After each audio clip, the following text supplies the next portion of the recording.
relação, né? Integração e crescimento. Vamos abrir as nossas Bíblias, Deuteronômio 6. Nós vamos usar aqui a Bíblia, já falando acima aí. Vamos fazer algumas considerações sobre essa questão da relação, né?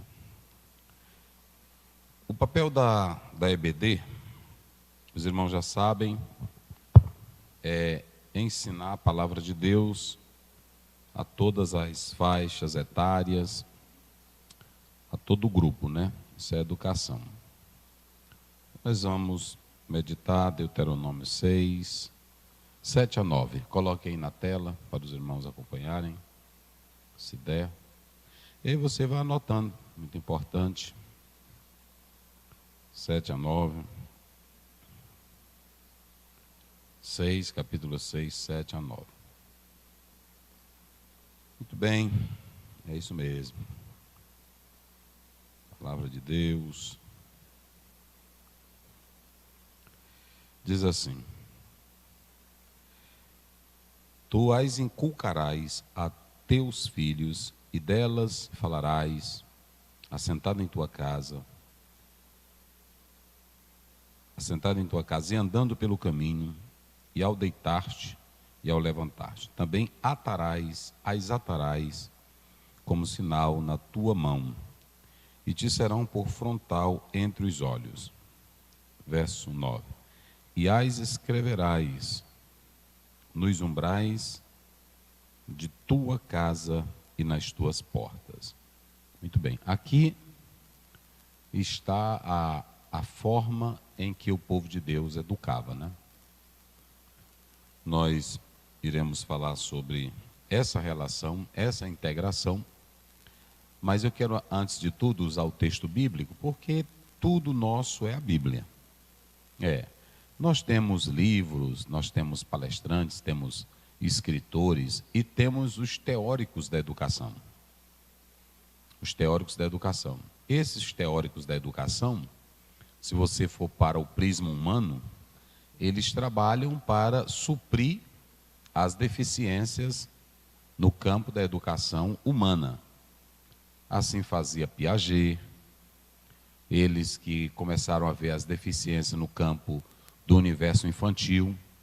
As teorias que nós temos nessa área da educação para atingir as crianças, elas serão tratadas por Piaget. A educação já no campo secundário, já na perspectiva de responsabilidade do governo, ela vai ser despertada por teóricos da educação. E aí surgiram vários, né? Cláudio Piletti, Nelson Piletti, né? E foram surgindo outros teóricos da educação que procuraram trazer essa questão para os nossos dias. Então é muito importante que você saiba dessa questão. Nenhum pedagogo extra igreja ou bíblico, ele vai ter a preocupação de tratar sobre questões espirituais. Não é esse o lema deles. E eu posso até citá-los, há um livro muito antigo de autores que eles mostram a questão da criança, da deficiência, dos problemas, e que eu posso trazer para a igreja. Mas lembrando que boa parte dos grandes teóricos da educação no mundo eram ateus. Eram ateus, não acreditavam em Deus, eles não acreditavam na Bíblia.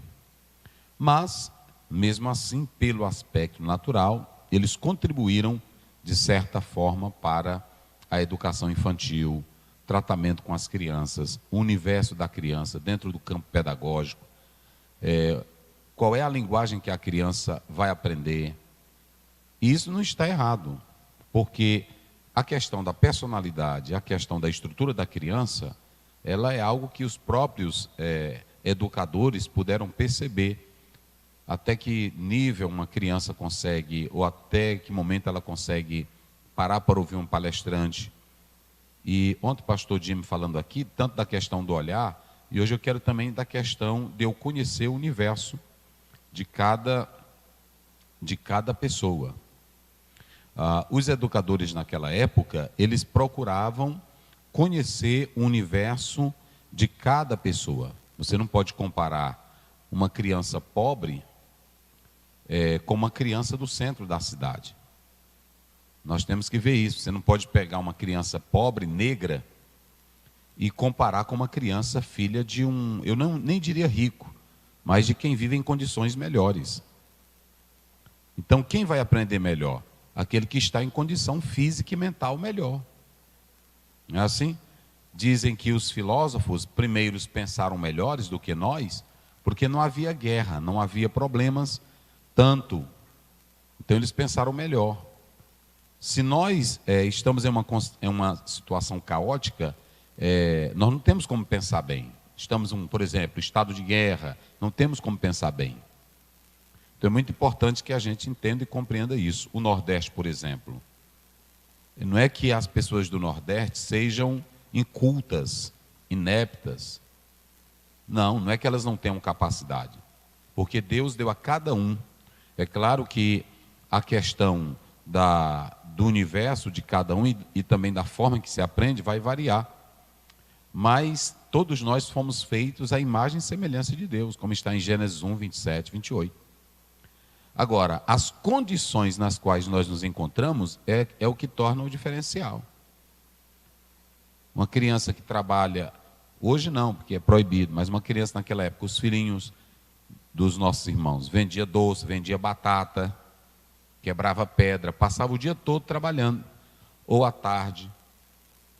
Quando era pela manhã, não era assim, pastor Gerson? Todos trabalhavam. Então, estudava de manhã. Era o dia todo. Aí passava para a noite e trabalhava o dia todo. Agora, aquela pessoa que os pais tinham condições, eles iam ficar mais favoráveis a passar em concurso ou aprender mais. Porque, primeiro, ambiente mais agradável, condições financeiras mais agradáveis. Então, a gente tem que conhecer esse universo. E aí que entra também a importância do professor da escola dominical saber que mesmo nós sendo homens de Deus, mulheres de Deus, filhos de crentes, mas há esse universo humano que nós precisamos trabalhar. Então eu tenho que saber que uma criancinha que vem se ela é filha, por exemplo, só a mãe é crente, é um outro universo, eu tenho que saber como vou lidar com essa criança. Por exemplo, se são de pais separados, eu tenho que saber e conhecer esse universo. Às vezes há inquietações, há irritações, há alguns distúrbios que provocam que aquela criança não aprenda bem.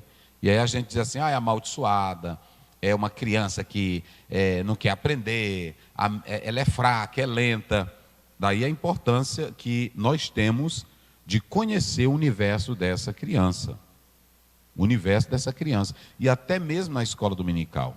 E nós, às vezes, exageramos naquela questão da espiritualidade, de que não precisa olhar, que Deus é quem cuida, e Deus é quem cuida, mas tem um lado humano nosso. E esse lado humano, às vezes, ele é atrapalhado. Então você não pode pensar que as pessoas aqui, por exemplo, do Nordeste, lá no Sul, em especial aquela região, Minas Gerais, Rio Grande do Sul, Centro-Oeste, Sudeste, aquelas regiões ali sempre elas foram mais favoráveis a grandes políticas. A grandes políticas. Então, quando alguém olha aqui para o Nordeste, aí diz assim, o Nordeste, irmão, já teve um presidente da República. E, lamentavelmente, o Nordeste nunca teve boas políticas públicas. Boas políticas públicas. E qual é o grande mal agora? O grande mal é que essa política assistencialista, essa política de dar um Bolsa Família, dar não sei o quê, aí muitas mães estão só pensando em encher a casa de menino, e aí não há um programa de que a pessoa possa desenvolver, possa crescer. Irmãos, eu agora estava em uma certa cidade aí, e eu falando com esse pastor, ele me disse, olha, meu filho está fazendo um curso, mas ele parou agora, porque ele estava fazendo, me parece, engenharia, o filho dele. Aí eu disse, mas rapaz, por que ele deixou? Porque o emprego dele de técnico, nesse local, ele ganha 10 vezes mais do que o engenheiro. Entenderam como é a coisa? De técnico. Se ele é formado, ele tem só aquilo ali. É um país aí, só para os irmãos terem uma ideia. E no Brasil, nós estamos vendo que a situação todo o tempo é triste, é lamentável. Então, eu quero dizer para os irmãos, para a igreja, que a gente tem que analisar esses detalhes, essas questões. E se tinha aquela questão do filho pobre, se tinha aquela questão, já era uma situação difícil. Imagine os negros, as mulheres. Então, é uma situação que você tem que analisar. Por isso que os educadores, eles procuravam sempre de imediato tratar a questão do universo de cada criança. Tentou-se mostrar, às vezes, que tinha criança mais inteligente do que outra, mais capaz do que outra, mas hoje o estudo já é diferente. Existem condições que favorecem a aprendizagem. Então nós temos que entender essa particularidade. E o professor da escola dominical, você que é professor, que tem Deus na vida, precisa conhecer essas questões. E como era que se dava a educação no meio do povo de Deus? Vocês sabem que antes não havia escolas tradicionais formais. A educação acontecia em casa, a educação acontecia com os pais. Inclusive, grandes homens que surgiram no mundo foram educados em casa. Os pais, em especial as mães, ensinaram, né? Ensinaram. Então, é muito importante que a gente entenda isso. Israel, ele vai ter o seu próprio universo, e Israel vai ensinar seus próprios filhos. William Coleman, no livro que ele escreveu, Tempos e Costumes dos Povos Bíblicos, ele diz que não havia quase analfabeto em Israel, porque os pais ensinavam os filhos.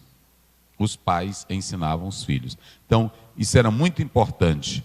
E eles faziam aquilo que é chamado de ensino, aprendizagem, como está na Bíblia. Observem, é lá pelo 7, coloca no 7, até no 9. Observem bem que ele diz assim: e as ensinarás a teus filhos, e delas falarás assentado. Ele usou ali o verbo ensinar, não é isso? Deixa eu ver aqui se eu encontro. E as ensinarás, não é isso? Mas perceba bem que se você atentar aí no versículo 7, não é isso? Versículo 7. Deixa eu ver se eu encontro aqui. Só para os irmãos atentarem bem. E as ensinarás aos teus filhos, e as inculcarás. Está aí. E as inculcarás, né? É o verbo, esse verbo aí no hebraico é o verbo shanã, mas como está com vav aí, ele está indo para o futuro, né? E aí você tem esse verbo shanã, que aqui nós temos shinanitam, mas shanã é o verbo. Esse verbo aí no hebraico, ele quer dizer que caberia aos pais afiar, caberia aos pais afiar, caberia aos pais aguçar a mente dos filhos. Olha como é linda a Bíblia. Então ele está dizendo: e as inculcarás. As inculcarás. Ele não usa aí o verbo lilmod, né, no infinitivo, ele está usando esse shanã, que é afiar. É como você pegar uma faca e afiar ela, aguçar. Aguçar. Aqui você pode observar que o escritor, o homem de Deus, Moisés, ele vai usar 3 verbos nesses 2 versículos. Aliás, nesses 3. 3 verbos que você não pode nunca mais esquecer ele. Primeiro, você tem aí, ensinará, passa aí para o verso 8. Olha aí, ensinarás, vai lá. Atarás é outro verbo, verso 9. Atarás, escreverás. Pronto. A metodologia para o crescimento, ou seja, para a educação de Israel, estava firmado nesses 3 verbos. 3 verbos. Quais são os 3 verbos? Ensinar, que aí o melhor é inculcar. A melhor tradução é inculcar. Primeiro, inculcar. Atarás, escreverás. Quais são os 3 verbos? Para não dormir, para tu não dormir. Vamos lá, inculcar. Atarás. E o que mais? Pronto. Me diga se hoje nós, como igreja, estamos seguindo esses 3 verbos. É isso aí. Hoje, a maioria dos líderes, eu vejo aqui no WhatsApp, toda hora, é pastor, é líder.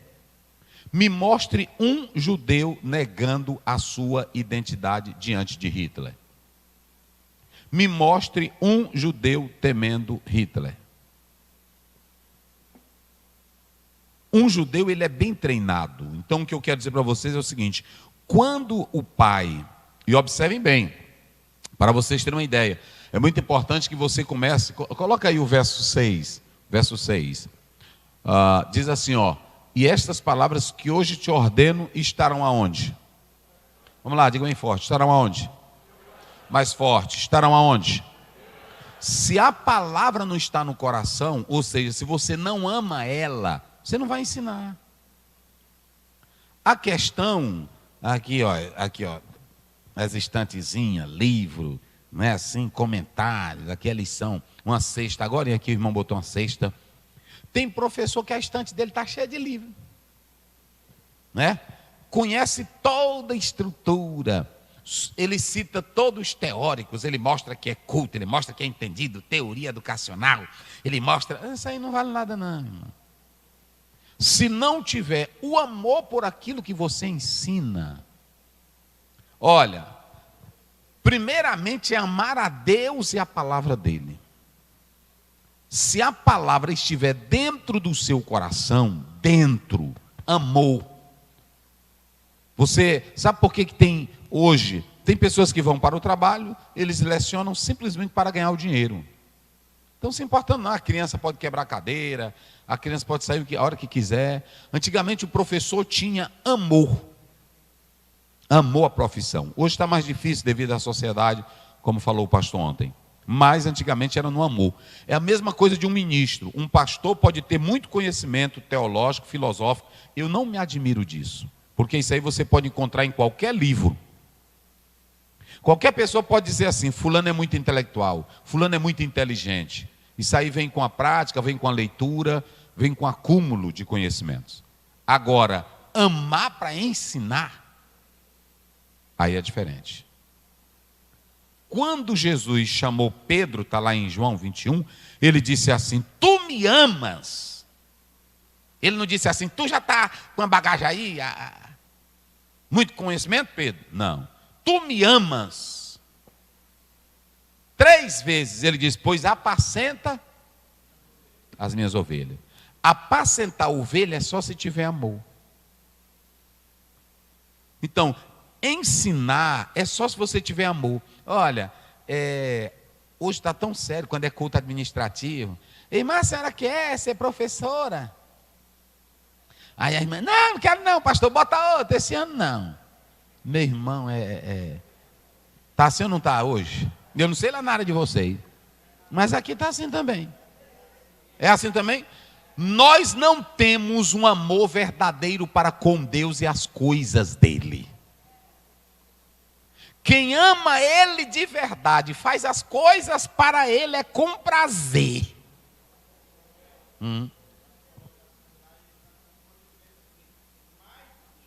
Mais do que estes. Aí tem uma briga teológica. Era o peixe, era o ministério, era o que era. Mas ali ele dizendo: tu me ama mais do que isso aqui, até mais do que os discípulos, pode ser o que for. Olha, irmãos, a Bíblia diz lá em João 12, que a mulher comprou um perfume, ela guardou dinheiro há tempo, só para quebrar ele na cabeça de Jesus. Não foi assim? Só para quebrar. E o Judas veio, e os outros discípulos só viram o valor do perfume, mas não viram o valor de Jesus. Quando um professor, ele fica nesse negócio. Olha, irmão, eu vou dizer uma coisa para vocês. Eu não sei se vocês já perceberam, eu tenho 9 anos aqui. Eu sou filho de pastor. Eu não adulo crente para trabalhar. Eu não adulo crente para ser professor. Eu não adulo crente para vir à igreja. Se o irmão está doente, eu vou visitá-lo.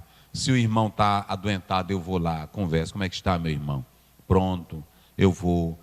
chego lá, como é que está, minha irmã? Tudo bem, visito. Paz do Senhor, irmã, paz do Senhor. Olha, eu estou sentindo sua falta na igreja. Eu digo assim. Nunca mais o que foi que aconteceu? Está doente? Não, pastor, pois é. Não, está assim meio fraca. Assim, pastor, eu estou sem gosto. Pois é, se esforça. O reino de Deus é tomado? Não fique nessa brincadeirinha, não. Mas eu só digo isso. Pronto. Cadê a minha santa, venha? Não.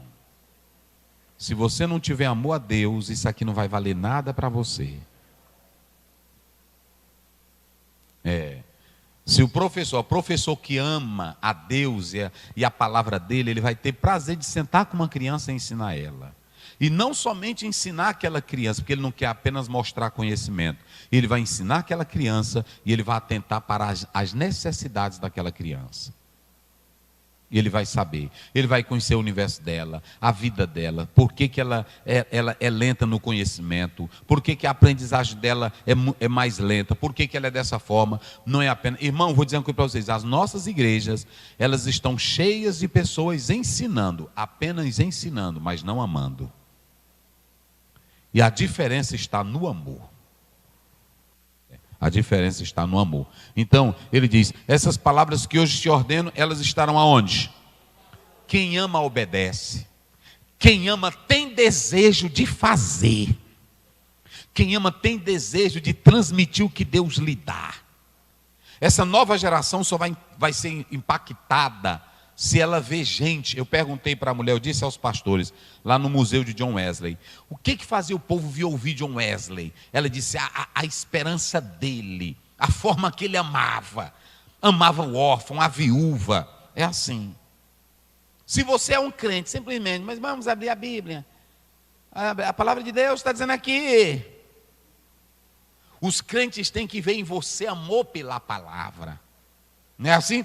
Até quando você abre a boca, a pessoa diz, olha, eu vejo o pregador que ele prega, parece que ele está comendo mel quando ele fala da Bíblia. Mas hoje a maioria, eu vou dizer aqui, está sendo filmado isso aqui, tá, irmão? É ao vivo?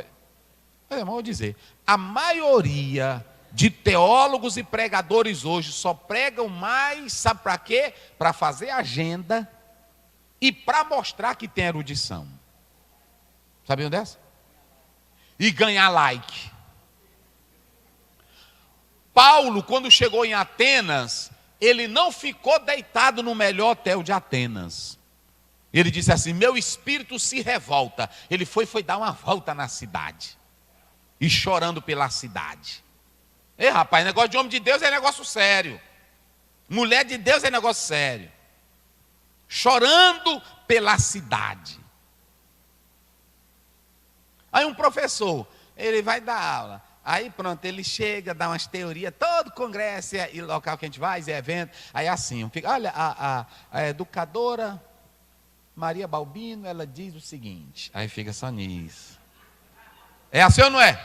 Me mostra, eu disse hoje aqui, agora para os professores lá embaixo, olha, o fulano de tal, que ele escreveu a obra de 1.200 páginas, para mim não vale nada isso aí. O que vale são pessoas que amam de fato vidas e querem cuidar de vidas. É assim. Então, observem bem, se estas palavras estiverem no teu coração, pronto. E aí, quando essa palavra está no teu coração, você tem disposição, você quer falar para a nova geração, você tem fidelidade, você tem tudo. Então, o primeiro verbo que aparece aí é Xanã. O que é esse Xanã, pastor? Aguçar a mente do menino. Aguçar a mente do menino. Vamos lá para o 7. Olha o que ele diz aí. Elas ensinarás aos teus filhos, inculcarás. Como era que a gente aguçava a mente do meninozinho? Diga aí, como é que se faz? Assentado em tua e andando e te deitando. Ou seja, não perdia momento algum para ensinar o filho. Se é gostoso, por que eu não ensino? Se é maravilhoso, por que eu não ensino? Será professor, será pai, será mãe, se você está afiando, aguçando a mente do seu filho? Mente aguçada, irmão, mente bem treinada, seu filho pode morar na Babilônia como foram os 3 jovens, ele não vai ser contaminado. Seu filho pode morar no Egito como morou Moisés. A mãe preparou tão bem a mente dele, que já grande, quando ele foi dar uma volta, já grande, dentro dos palácios, quando ele foi dar uma volta, que ele viu um egípcio maltratando um hebreu, na mesma hora ele se revoltou. Isso aí não faça isso que a mamãe disse que ele é meu irmão. É assim. Agora, se não tiver esse amor, de nada vai adiantar. O segundo verbo aí, qual é o segundo verbo? Atarás. Tem aí, ó, cachar, quer dizer amarrar, cingir. Amarrar mentalmente. Eita, irmão, amarrar mentalmente. Como é que se amarra mentalmente? Olha, meu filho, o Deus da mamãe é teu Deus. Mental, o Deus do papai é teu. Era tão forte que quando Deus aparecia para um dos ancestrais, ele dizia: eu sou o Deus de Abraão, eu sou o Deus de Isaac, e eu sou o Deus de... Aí Moisés, é o Deus da mamãe. Tá lá. Vamos lá para a Bíblia, vamos lá para Êxodo 3. Bota aí. É assim. Irmão, é bem simplesinho. É porque a gente aqui chafurda o negócio. Vai lá, Êxodo 3. Coloca aí que eu vou mostrar aqui o versículo para vocês. Aí observem bem, pode passar. Olha o que Deus vai dizer aí. Moisés nunca tinha visto Deus, nem nada. Nem nada, nem nada, nem nada. Vai. Aí vocês sabem dessa história. Aí ele, pode ir. É bem aí. Aí, observem bem, e vendo o Senhor que se virava para ver, bradou Deus a ele do meio da sarça e disse: Moisés, Moisés. Ele respondeu: eis-me aqui. Vai. Isso aí é lindo, irmão, eu gosto dessas coisas aí. E disse: não te chegues para cá, tira os sapatos dos teus pés, porque o lugar que tu estás é terra santa. Pode ir. Irmãos, olha aí, é aqui que eu quero mostrar. Disse mais. Aqui está o nome de Deus, Yahvé. O nome de Deus é esse aí. Yahvé. Ele não apareceu como Elohim, ele não apareceu como El Shaddai, ele não apareceu como El Elion, ele apareceu como Yehová. Eu sou Deus de teu pai. Eita, irmão. Já pensou Deus aparecer e Moisés não saber nada quem é Deus? Que é isso aí, esse negócio aqui no meio desse fogo? Está vendo aí o papel do pai, o papel da mãe? Os pais aguçaram a mente deles. De Arão, de Moisés, de Miriam. Aguçaram. Aí Deus apareceu. Ei, Moisés, ele disse: eis-me aqui. Eu sou o Deus de teu pai. O Deus de Abraão. Deus se identifica, irmão. O Deus de Isaac. E o Deus de Jacó. Tenha medo não, meu filho. Eu sou o Deus que falava com teu pai e com tua mãe. Eles falaram de Abraão para ti. Eles falaram de Jacó para ti. Sou eu. É assim. Falarás dela aos teus filhos, deitando, levantando, é assim.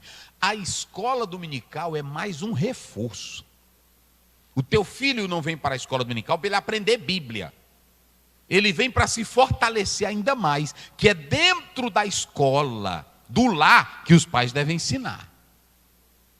Lá na casa, o John Piper, ele escreveu um livro, Homem e Mulher. Eu li esse livro tem uns 20 anos. Ele dizia assim, ele dizia que é na casa que o filho aprende tudo. Primeira lição de direito em casa. Como? Antigamente, vocês sabem que os pais botavam arroz dentro da bacia e botavam os pedaços de carne de cada um ao redor dentro da bacia. Era assim ou não era? Isso aqui é do João, isso aqui é do Francisco. Não era assim? Aí tu pegava teu pedacinho de carne, segurava na mão e ia comendo o teu. A primeira lição de direito não se aprende em universidade, se aprende em casa, dizia John Piper. E ele ainda diz mais: quando o pai viajava, ele dizia: olha, meus filhos, eu vou viajar, quem vai ficar no comando é a mãe de vocês. Era assim? Quem ainda teve essa experiência? Obedeçam ela. Ele disse que a primeira lição de respeito e autoridade você aprendia em casa. A primeira lição de quem senta na cadeira, você aprendia onde? Em casa. Não senta aí não, que aí é a cadeira do papai.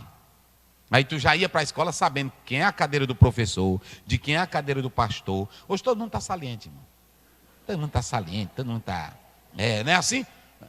Hoje todo mundo é assim. Até os crentes. Até vocês mesmo. Os meninos velhos salientes.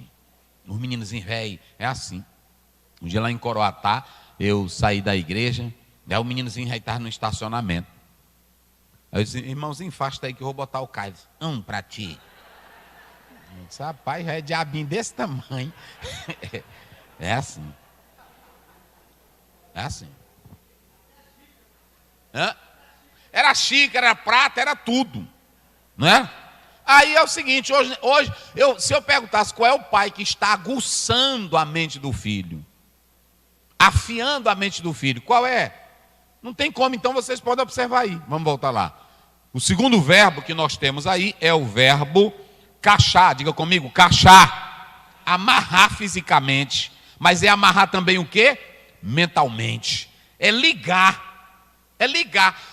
Eu quero é ver, meu irmão, se você pegar o meninozinho seu, e aqui eu quero dar uma palavra de Deus e profética.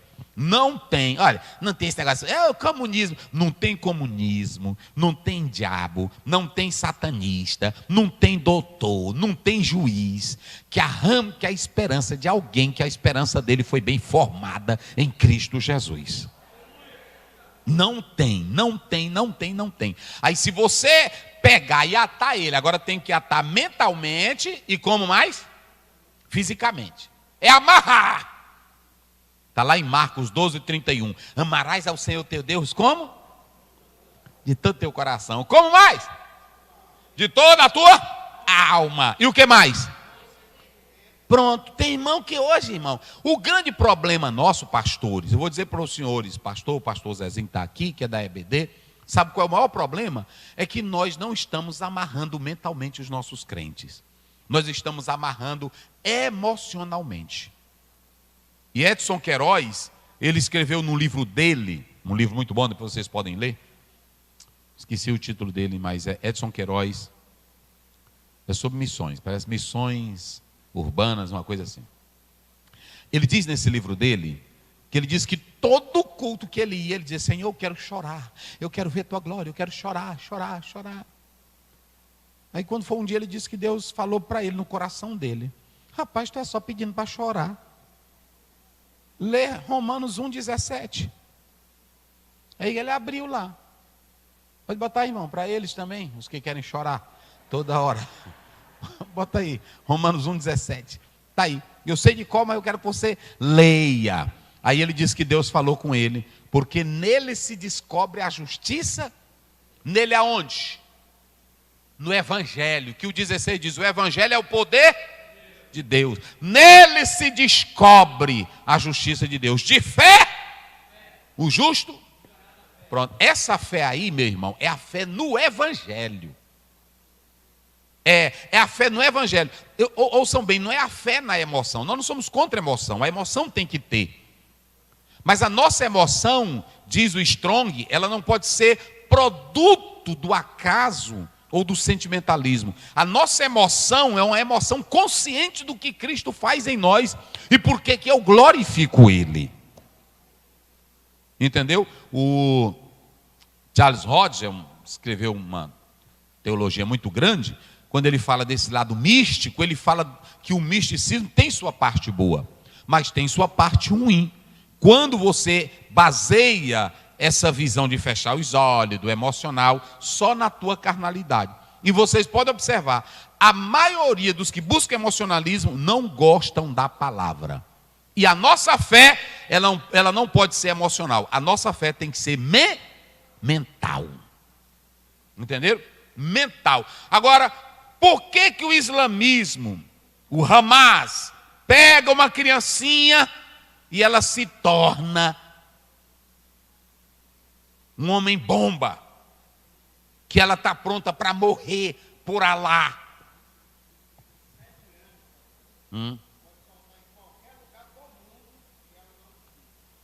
Está vendo aí? Com 7 anos, vocês estão entendendo? Eu quero é ver, pegar o meninozinho, a mãe crente. Agora as irmãs, a maioria é novela. Olha, mas olha, se pegar a mãe crente, uma mãe crente e um pai crente, ao deitar, ao levantar, andando, ou seja, não perdia tempo. Aproveitava todas as horas para fazer o quê? Para ensinar. A primeira escola, quando nós temos lá o de Platão, como era o nome lá da escola? Era, mas tinha um nomezinho que ele criou para os debates. O Liceu. Mas a escola era peripatética, não é isso? Era a escola que eles ensinavam o mestre andando, não é assim? E o alunozinho aqui atrás, sim, mestre. O que é mestre? Às vezes o mestre andava e ele ficava calado.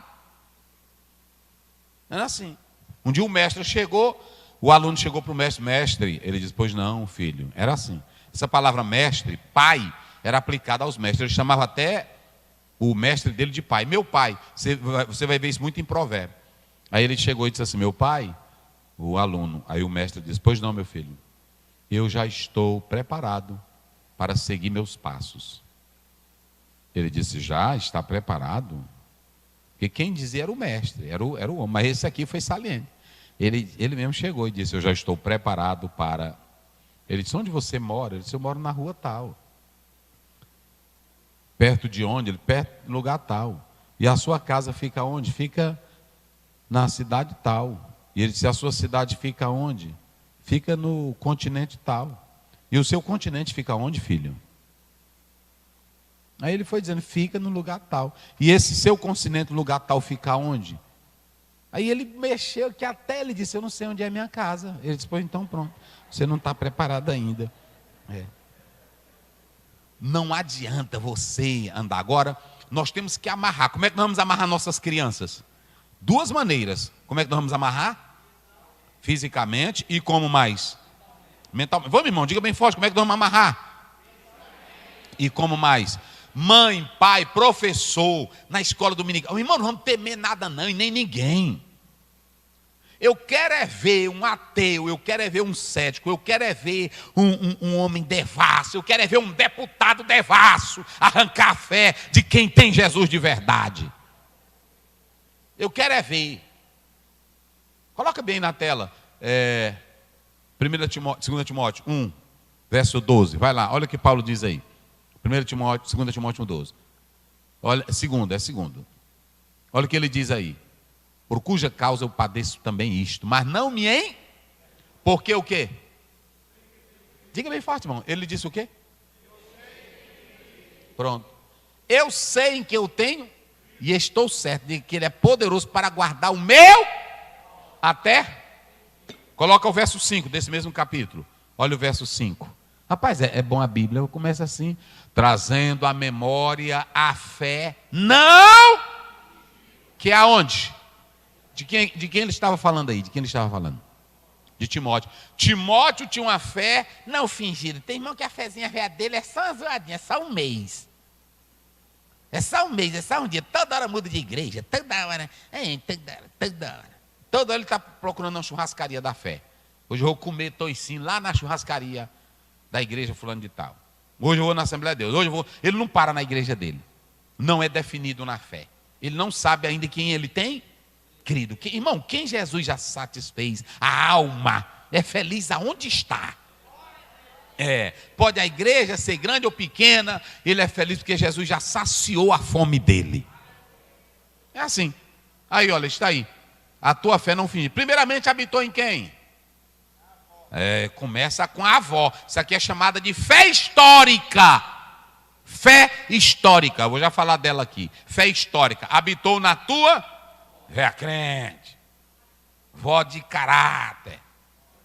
Vó sincera. Porque tem vó que é ruim. Adula o menino. Estraga o menino. Deixa até o bichinho velho. Vocês sabem como é que eu estou dizendo. De tanto adular o meninozinho velho, né? Quando chega pra gente, né? De jeitinho velho e feio. Eu vejo muito aí, a avó fica, meu filho. Aí ele fica, não, tem isso aí não. Bota moral no teu menino, na tua menina. Me lembro ainda hoje que eu cheguei eu estava num lugar, eu meninozinho velho, eu botei a mão assim, fulano, aí o pai me deu um chute. Nunca mais eu botei a mão assim. Cabra, essa vergonha, onde foi que tu já viu botar minha mão assim, moleque? Eu disse, é mesmo, até hoje. Agora, irmão, a maioria não ensina. Não ensina, uns pais, pronto, agora estão confiando. Olha, o mal hoje é confiar em creche. A creche tem seu trabalho bom ou não tem? Mas é o seguinte, tem pai e mãe que só quer confiar, é doido para ganhar dinheiro, a mãe doida para ganhar dinheiro, o pai doido para ganhar dinheiro, aí bota o menino na escola. Olha, eu vou já falar isso aqui, da escola para nós. Primeiro habitou, como era o nome da avó? Vamos lá, bem forte para despertar. Como era o nome da avó? E o nome da mãe? Olha a fé histórica. Primeiramente, o pai não era bom não na crença. O pai não era bom, mas a avó era crente. E a mãe? Crente. Duas mulheres crentes. E eu estou certo também, meu filho, de que habitou em ti. Irmão, virei para o teu irmão e pergunto, tu tem fé verdadeira ou é fingida? Diga aí para ele. Pronto. Então o primeiro verbo, qual é o primeiro verbo? Quem se lembra aí, como eu falei no hebraico? Shanã. Digam lá comigo, Shanã. É aguçar, afiar. Qual é o segundo? Cachar. Digam comigo, cachar, ligar, amarrar. Como é que nós temos que amarrar? Hein? Vai lá, diga bem forte. Como é que nós temos que amarrar? Fisicamente. E o que mais? Pronto. Quando a Noemi olhou para Ruth e disse assim, vai embora que eu não tenho mais um homem para te dar. Eu já estou velha, estou acabada. E mesmo se eu parisse, vocês não iam esperar. Estava Ofra e Ruth. Aí a Ofra abraçou a véia, chorou. Ei, chorou. Aí ela disse, vai minha filha, vai. Vai para a tua terra, vai para os teus deuses. Está aí na Bíblia. Ela olhou, não foi assim? Chorou. E aí todas duas choraram. E Ruth chorando. E a véia foi o caminho dela, e a Ruth atrás. Aí ela disse, minha filha, faça como a outra. Vai embora. Ela disse, de agora em diante, aonde tu pousar, eu vou pousar contigo. Aí estava amarrada. Aonde tu deitar, eu vou deitar lá, mas tu. De agora em diante, o teu povo é o meu e o meu Deus. Eu não quero mais o Deus da minha terra, porque uma velha que nem a senhora, que perdeu o marido, perdeu o filho, eu nunca vi você reclamando. Oh Deus grande, eu quero esse Deus. Aí se ligou a ela. A alma se amarrou. É bom ser crente. Irmão. Aí é ligado. Pronto. Quando tu está ligado, o Nabucodonosor pode se zangar, pode mandar esquentar a fornalha 7 vezes. Mas quem está amarrado nele não larga mais nunca. Não é assim? Majestade, tu pode botar a fogueira para 10 vezes. Nós não adoraremos a imagem, porque foram bem ensinados. É assim. Olha, os meninos velhos não são ensinados, sabem nada de Bíblia. Pode pegar um meninozinho nosso aí para botar para citar a Bíblia. Agora pergunta do desenhozinho do olhão, que ele sabe tudinho. Diz o nome tudinho, é ou não é? Diz o nome tudinho do desenho do olhãozinho, dos negócios do... Tem pai que na hora que começa a ganhar um dinheirinho, ele para mostrar que é da sociedade, ele compra aquele jogo de... como é? PlayStation, né? E aí pronto, aí o meninozinho chega. Tem várias casas de crente aí que eu chego, aí tá o menino no jogo, na coisa, com arma. Tá. E pai, eu matei uma galinha, pai. Não é assim? Eu não vejo vantagem nisso. Amarre teu filho mentalmente em Cristo. Amarre teu filho mentalmente em Deus. E não há inferno que arranque a fé dele. É assim, meus irmãos. Então, esse é o segundo verbo. E o terceiro verbo que nós temos aí é o verbo catave. Digam comigo, catave. Diga bem forte, catave. As escrever. Bota lá o verso. Pronto. As escreverás aonde? Nos umbrais das tuas portas. O interessante, irmão, que eu coloco aí, que do verso 8 e o verso 9, nós temos as metáforas. Observem bem. Isso aqui não era para ser colocado, por exemplo, atarás no teu pescoço, não era para botar no pescoço.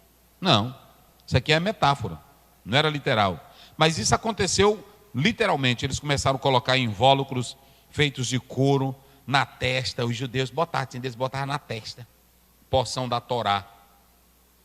Eles colocavam no braço esquerdo, que é chamado, coloca bem em Mateus 23, verso 5. Eles colocaram isso aqui, ó. Olha, e fizeram e fazem todas as obras a fim de serem, pois trazem largos.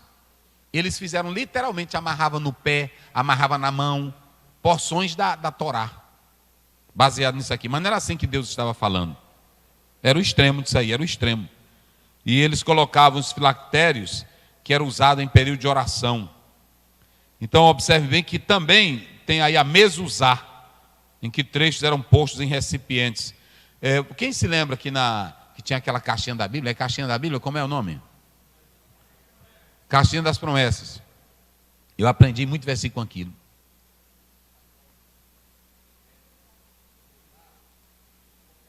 Copiaram isso aí também.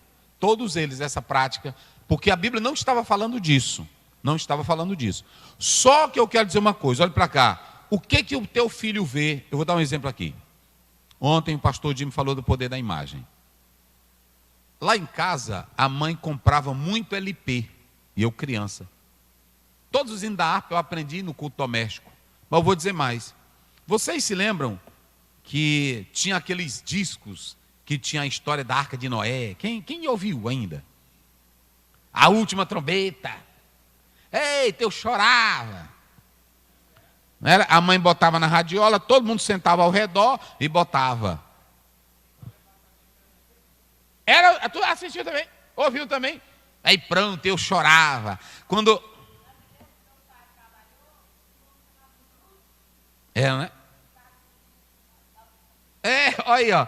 Porque a pessoa aprendia. Olha, eu entrava lá em casa e nas casas dos crentes no Lago da Pedra, a primeira coisa que eu vi era o quadro da Arca de Noé. Quem se lembra daquele quadro da Arca de Noé? Eita, rapaz. Não era assim? Da Santa Ceia. Olha, da Arca de Noé. Quem não se lembra que na casa dos crentes, na hora que entrava, tinha aqui, nessa casa não se fuma, porque nós servimos. Quem ainda teve assim? Quem ainda entrou em casa de crente que viu isso? Levante a mão, quem viu? Hoje, irmãos, nós escondemos a nossa fé. Fazemos casa bonita, quartão para o menino, piscina, mas não tem nada na nossa casa que identifique que ali Jesus é o reino dela.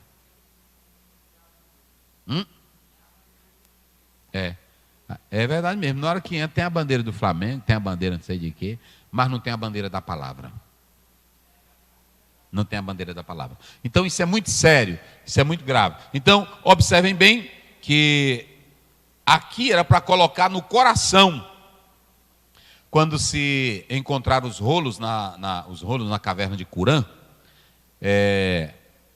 viu-se várias porções dessa forma aí, confirmando assim a própria palavra de Deus, ok? Então, esses três verbos mostram a metodologia que o povo de Deus trabalhava, amém? Vamos só para me encerrar aqui agora. Falando dessa dinâmica, eu usei aí a Bíblia para que vocês compreendam e façam isso. Eu só anotei aqui, eu escrevi, irmão, há muito tempo, uma tese, aliás, uma monografia do meu curso, que era na área de direito. E eu falei sobre a igreja e eu falei sobre a escola. Coloque aí. Eu vou só sintetizar que eu já vou encerrar. Deixa eu dizer uma coisa para vocês aqui. Bote aí, irmão. Só os pontos que nós vamos colocar aqui. Vamos lá? Deu não? Rapaz, demora. Vocês podem observar.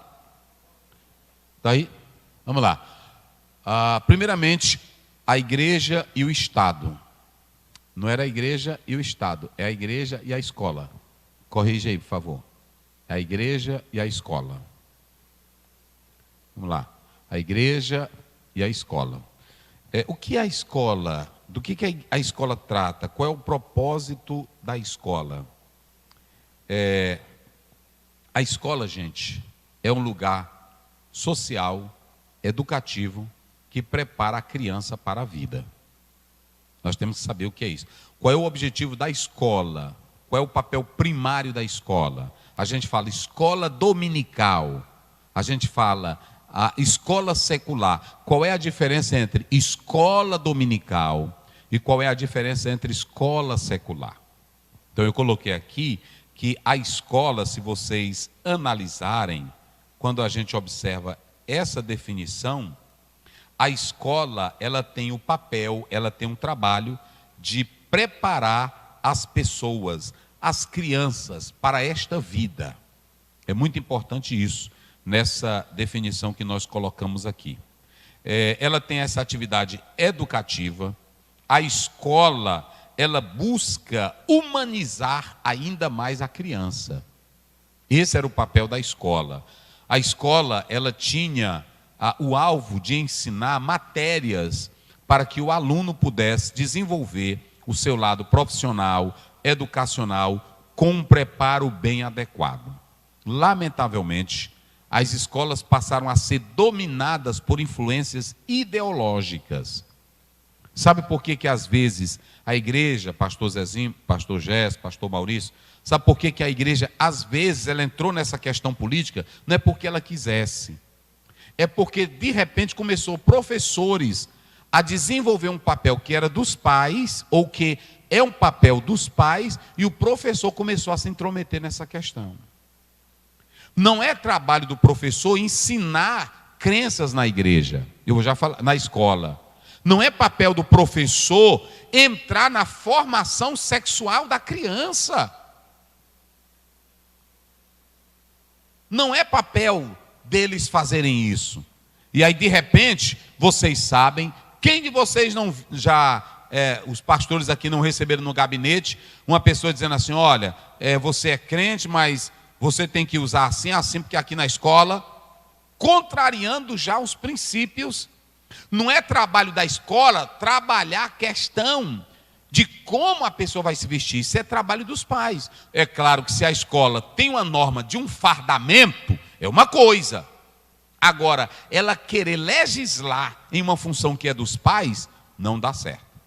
Então, a escola, ela tinha um trabalho de formar essa pessoa para a vida. Então, a escola, queridos irmãos, ela tinha esse objetivo de trabalhar o cidadão para que ele pudesse desenvolver-se intelectualmente, socialmente e contribuísse bem para o seu estado. Esse era o trabalho da escola. O trabalho da escola era só isso aí. Mas desde o momento em que os homens começaram a querer tratar de questões da família, dos pais dentro da escola, aí a igreja se revoltou. É essa a questão. Mas vamos analisar. A escola secular prepara para a vida neste mundo. A escola dominical, que ontem a irmã falou aqui, Robert Hikes, que era uma escola que a princípio visava tratar das crianças de ruas, tirar da vaidade, do crime, e foi um trabalho social. A escola desempenhou lá atrás, a escola que Robert Hikes desenvolveu, ela fez esse trabalho social aliado à questão espiritual. A escola chamada EBD, com os seus professores, é para trabalhar o lado espiritual das nossas crianças, dos nossos adolescentes, fortalecer a fé dos nossos irmãos, consubstanciar mais e mais a sua vida com a palavra de Deus. É por isso que as faixas etárias dentro dos currículos, elas são desenvolvidas. Então, a escola secular, ela tem esse projeto. Se você analisar o ensino religioso na educação primitiva, nunca se deixou de aliar a escola com a educação religiosa ou com a questão da fé. Vocês se lembram? Quem primeiro ensinava na tribo as lições de tudo eram os pais, mas eles iam consultar o pajé, eles iam consultar o feiticeiro. Ou seja, a educação do destino de todos ali estavam aliada ao feiticeiro da tribo. Se vocês analisarem, o Egito tinha as suas formações, mas no Egito quem mandava em especial na educação eram os sacerdotes. Eles promoviam a educação. Assim acontecia na Mesopotâmia, assim acontecia na Pérsia. Eles tinham essa ideia.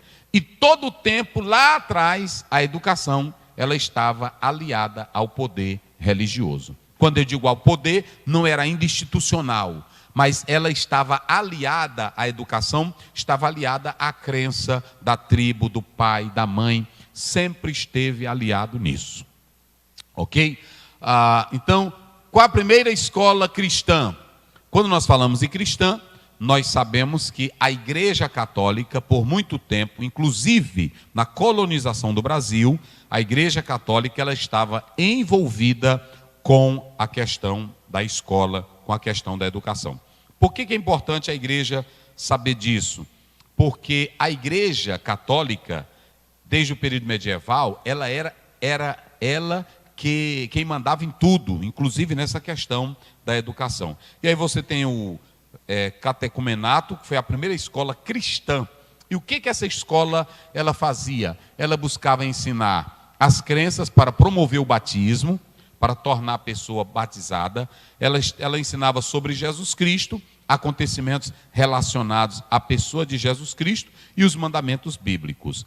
Quando a pessoa estava aliada a esse poder da igreja com a escola, as pessoas já iam sendo batizadas dessa forma. Então deixa eu dizer uma coisa, por que o catolicismo se tornou tão forte e poderoso?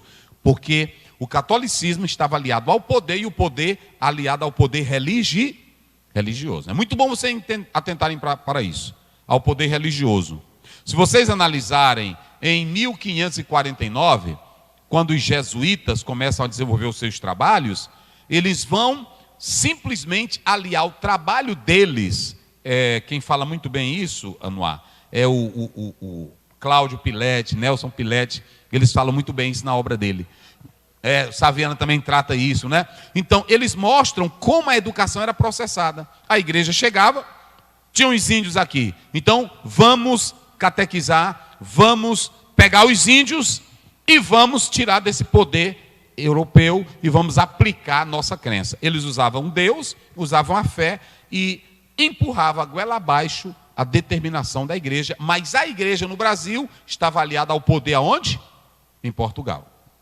Ou seja, sempre houve uma ligação do poder da igreja com o poder do Estado, com o poder religioso. Então, acontecia essa forma. Depois você pode observar aqui que essa maneira era uma forma autoritária do poder religioso. Isso não deve acontecer. Por exemplo, nós não devemos pregar o evangelho, não devemos pregar o evangelho para empanturrar o povo ou obrigar. Jamais. A nossa missão é pregar o evangelho e deixar que o Espírito Santo convença. Não é isso? Olha, vocês podem observar, coloca aí na tela para os irmãos observarem. Em João 16, 6, 7. A igreja, e eu não estou aqui falando mal da igreja de ninguém, eu estou falando apenas um aspecto histórico. E eu vou falar quem é que vai romper com esse sistema aí. 16, 7, vai lá, João. Observem bem, ele, pode passar. Ele diz aqui, ó, e quando ele vier, convencerá o mundo do quê? Do pecado, da justiça e do juízo. Ou seja, eu não posso ser um cristão e tentar empanturrar ou colocar goela abaixo a minha fé, a minha crença. Não. Nós temos que entender isso. Olha, se eu vou passando na rua e eu entrego um folheto e a pessoa não quer receber, é direito dela fazer isso ou não? Sim, é um direito dela, a vida é dela. Agora tem crente que na hora que a pessoa não recebe, ele diz, olha Satanás, tu vai arder no fogo do inferno, miséria, que não recebeu a porção da palavra de Deus. Não sabe o que é Bíblia. Jesus diz, quando vos perseguirem uma cidade, fugi para outra. Quando não receberem vocês nem o evangelho, faça o quê? Sacode, olha, eu fiz minha parte.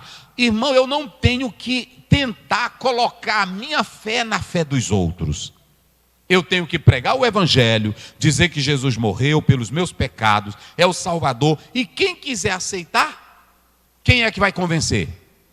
É o Espírito Santo de Deus. Mas muitos se revoltaram, alguns sistemas, até hoje a FUNAI agora tem certa resistência, para entrar lá dentro tem que ter todo um processo, porque não se pode obrigar ninguém a ser crente. E a igreja, ela estava aliada a esse poder, e muita gente serviam apenas de aparência, não era a ligação mental, e nem pelo amor verdadeiro, como nós acabamos de falar. Pode voltar lá. Então vocês podem observar, pode passar. Aí nós temos aqui as escolas cristãs. Nós temos as escolas catequéticas e as escolas monacais. O que era isso aí, pastor Zé? Observem que isso aí era chamado as escolas cristãs. Essa primeira aí era aquela que tinha um método, até que o Lutero também fazia. O método que eles faziam de perguntas e respostas. Isso, eles faziam essa questão de perguntas e respostas. A catequese trabalhava dessa forma. O Lutero, ele também adotou isso da Igreja Católica e ele implantou. Ele pegava as noções básicas, ele começava com as noções básicas e depois ele ia para as noções mais profundas. Então, quando você vê essas escolas catequéticas, o método dela era um método dedutivo. Você vai ter Francis Bacon, que mais na frente ele vai se opor e vai defender um outro tipo de método, né? Porque vocês sabem que um começa do particular para o geral e o outro do geral para o particular. Muitos perguntam, na leitura da Bíblia, qual é o melhor método? É começar do geral para o particular ou começar do particular para o geral? A princípio, eu sou de acordo que você comece do geral para o particular. Vou dar um exemplo aqui. Se você vai ler Romanos, e se você vai fazer uma análise primeiro de Romanos 1,16, por que Paulo estava dizendo que o Evangelho é poder de Deus? Se eu fizer um panorama geral do capítulo 1 ao 16, eu vou entender primeiramente o geral que Paulo está mostrando que todos estão em pé e que eu preciso do Evangelho, que é o poder de Deus. Agora, se eu quero lições mais analíticas, mais preciosas, eu começo do particular para o geral. Entendeu? É como uma pedrinha, no livro que eu escrevi sobre hermenêutica, não tenho mais esse livro, é como uma pedrinha que você joga na água, e quando você joga uma pedra na água, o que ela faz? Não. Quando você joga uma pedra na água, o que aparece na água? O círculo, está aí, pastor Pádua. O primeiro, segundo, terceiro, pronto. Assim é dessa forma que deve acontecer na leitura da Bíblia, na palavra de Deus. Quando você começa do geral para o particular, você vai ter uma formação boa na Bíblia. Por que hoje tem muitos pregadores que pregam errado? Porque não tem a leitura saudável da Bíblia. E se o professor da escola dominical, vou dar um exemplo aqui, você vai pregar em Efésios, vou dar um exemplo aqui. Aí você começa, bendito Deus e Pai de nosso Senhor e Salvador Jesus Cristo, verso 3. Mas se eu tiver uma visão panorâmica de Efésios, eu vou saber do que o capítulo, ou cada capítulo está tratando. Ou seja, preste bem atenção. Primeiro, ele está falando da bênção que o Pai dá, a bênção à igreja. Segundo, capítulo 2, a vida que Deus dá à igreja. Capítulo 3, a revelação da igreja. Pronto.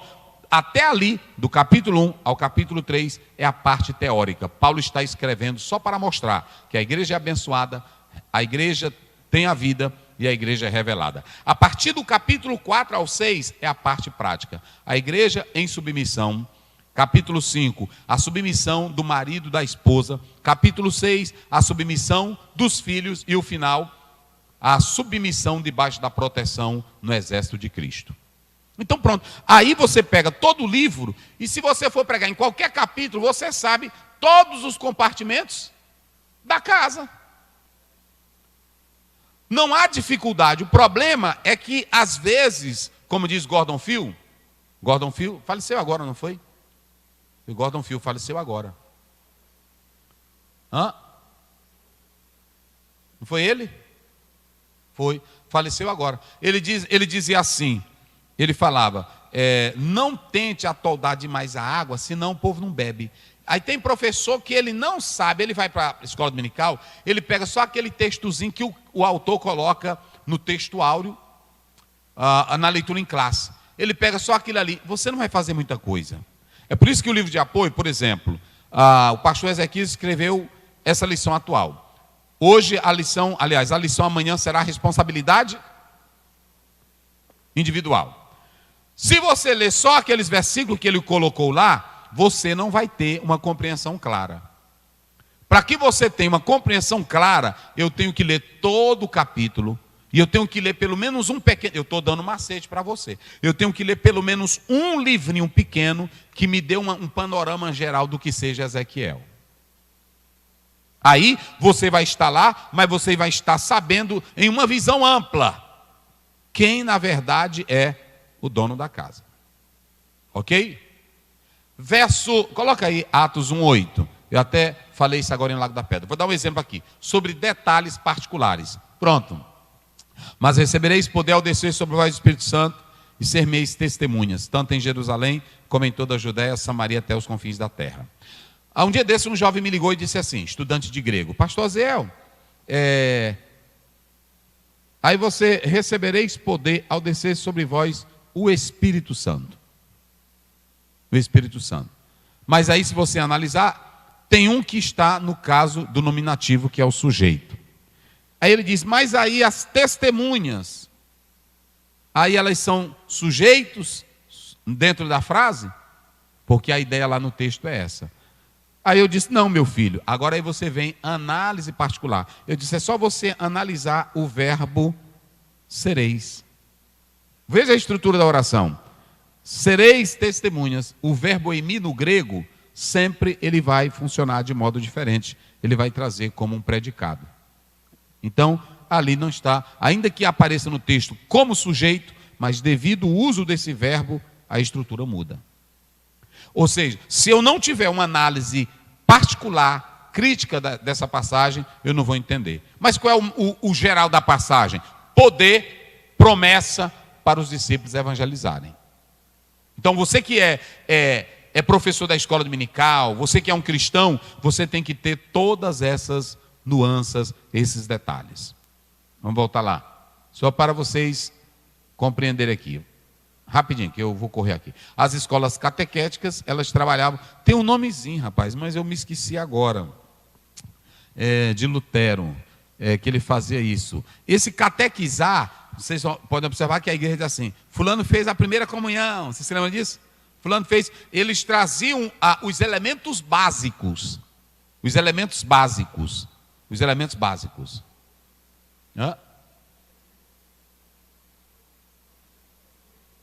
Era o catecismo, era mais ou menos isso. Isso, é o catecismo, que é chamado catecismo menor e catecismo maior. No catecismo menor, tinha as perguntazinhas bem básicas. Eu vou dar um exemplo para vocês. Quem é Deus? Como Deus tem vida? Como se relacionar com Deus? Quem é o Espírito Santo? Pode perguntar para irmãos aí. Quem é o Espírito Santo?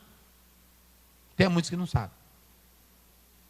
Para responder. E era assim que o catecismo trabalhava. Vocês já imaginaram? Tem um livrinhozinho meio pequeno. Quem é Deus? Deus é o autoexistente, João 5,26, que tem vida em si mesmo.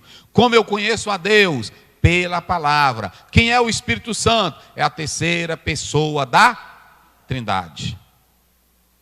Então, se você, professor, não tiver... Aí tinha um catecismo maior. O catecismo maior já era para trabalhar as perguntas mais pesadas. E quem vai falar isso? Paulo. Paulo diz que vai ter as mensagens, a mensagem elementar, básica, não é assim? E aí o escritor aos Hebreus, ele vai dizer assim, eu esperava que vocês já tivessem saído do ginásio. Não é assim que ele diz? Eu esperava que vocês tivessem saído, mas vocês ainda estão lá. Tem crente que nunca sai do leite. Tem irmão que tudo escandaliza, ele sai comendo um leitinho. 40 anos de crente é bebendo leite. Não, tu já tem que estar comendo panelada, feijoada. É desse jeito, é mocotó. Agora pronto. Aí vem as escolas monacais, essas escolas aqui, elas estavam ligadas mais para a formação dos monges, dessas pessoas, como nós estamos falando aí. Ela procurava tão somente formar pessoas com ideais voltados para a vida eclesiásticas, mas não para outro método. Ela não tinha essa função. Ok? Então vocês perceberam que a Igreja Católica, ela vinha com um poder para a educação, mas a educação dela estava nesses 3 viés. Quais são os 3 viés que eu falei? Quais são? Hein? Quais são os 3 viés? Não, as escolas que a igreja vem aliado com o poder de Portugal, ela tem 3 viés. Eu falei agora para vocês rapidinho. Quem se lembra aí? O catecumenato, se voltavam para ela, né? Estava aí, ó, está lá em cima, o catecumenato. Depois vem as escolas. Coloca lá, irmão, para eles. O segundo, pode passar. As escolas catequéticas. E depois vinham o quê? As escolas. Pronto. Até aí a igreja. Perceba que a ênfase sempre da igreja era atrelada ao que era espiritual. Não está ainda, por exemplo, formar para competir na vida, formar para o mercado, formar para a profissão. Mas todas as escolas da atualidade, aqui no Ocidente, elas tiveram influências da igreja. Todas as escolas no Brasil, todas elas. Passe aí, vou correr aqui só para os irmãos terem uma ideia. E aí você tem, como era o currículo da escola naquela época? Era baseado em Platão, lá no século IV. Eles se baseavam em Platão. E o que o Platão traz? Olha aí, ó. Vamos lá, bem forte. Qual era o currículo dele? O que tinha que ter? Vamos lá. Gramática. O que mais? Retórica. O que mais? Dialética. O que mais? Aritmética. O que mais? E o que mais? Astronomia e música. Quase todas, aliás, todas, baseavam-se nessa estrutura aí que vem de Platão. A música ela era muito importante porque, além dela ser terapêutica, era uma arte, é uma arte, né? E aí vocês podem observar que tinha tudo isso aí. Olha aí. Antigamente, quem soubesse fazer as 4 operações já era formado. Sim ou não? Já era formado. Só saía da sala de aula. Eu tinha uma professora, eu acho, ela ainda é viva, ela mora em Lago da Pedra. E aí pronto, só saía na sexta-feira, tinha a palmatória, não tinha? Só saía se tivesse na ponta da língua. Pegou? Pronto. Até hoje, na hora que eu falo em tabuada, eu me lembro tudinho. Que eu decorava tudinho. Até hoje eu tenho decorado. Fiquei tão viciado que um dia desse eu estava atrás de uma tabuada, a primeira tabuada que eu tive. E eu consegui ela. Pois é, era do bolo mesmo, que dava. Mas preste bem atenção. As pessoas aprendiam, sim ou não? Então, era assim o currículo. Pode passar, meu filho. As escolas dos burgueses, mesmo assim, aliada à Igreja Católica, veio as escolas dos burgueses. E o que essas escolas faziam? Está aí, ó, chamada catedralícias, né? Estão aí elas. E essas escolas, se vocês analisarem, elas também estavam ligadas ao controle da igreja. Ela estava ligada ao controle da igreja. Ela estava firmada em viés eclesiásticos, porque essas escolas estavam sob o controle da igreja. Era a formação, a escola visava a formação de homens com muito conhecimento, mas ainda imperava o aspecto religioso. Isso é tão forte, gente, que você vê no Brasil, a maioria dos juízes são o quê? São o quê a maioria dos juízes? Deles que vão lá para o Juazeiro, não é assim? A maioria daquelas senhoras e até médicos são o quê? Tudo por causa dessa influência. Isso é muito sério. Vocês estão vendo o poder da escola? Já pensou se a igreja tivesse atuado assim? Atuou o judaísmo.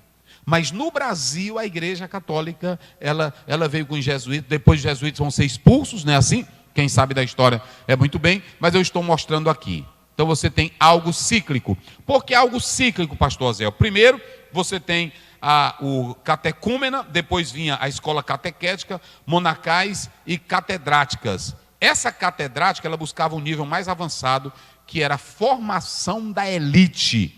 E essa formação da elite envolvia o lado religioso.